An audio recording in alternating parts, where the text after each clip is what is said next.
اسدالله خلق کرده دانشگاه کابل افغانستان است، اما او نتوانست کار پیدا کند و به خلاصه آمد که کشورش را ترک نماید. این تصمیم او را به صربستان رساند و اینجا هنگام نزدیک شدن به اردوگاه پناهجویان با صدای آمریکا صحبت کرد. از استانبول تا اینجا تقریبا 10-11 روز میشه که در هستیم. کلا در کو داشت داره اینجاییم. کلا تا نسخ مور داخل نمونده که ثبت نام یا چیز کنیم دیگه. شما باید منتظر باشین.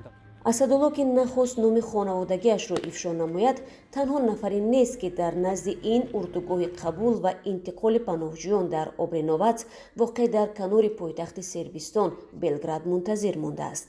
دهها پناهجوی افغانستانی با امید ثبت نام شدن و رسیدن به کشورهای اروپای غربی همه روزه وارد صربستان میشوند.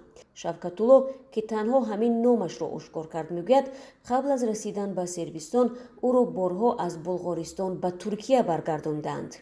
همین بلغاره ما را گرفت دیگه، با سگت تو را میخورن دیگه، مثلا تو کوبت میکنه، هر چی که داری دیگه همه ازت ور میداره.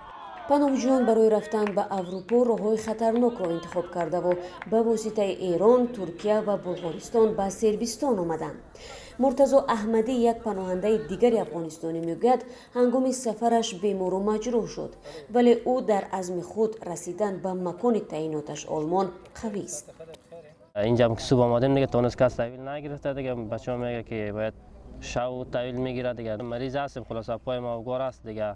طول 10 ساله ها صربستان همچون دالانی برای رسیدن به اروپای غربی خدمت میکرد، ولی حالا برای پناهجویان از صربستان رفتن به مکان دلخواهشان دشوارتر شده است. طبق گزارش آژانسی پناهجویان سازمان ملل در سال 2022 از تقریبا 130,000 پناهجویی که به صربستان آمدند، 36% آنها را افغانستانی ها تشکیل میدهند.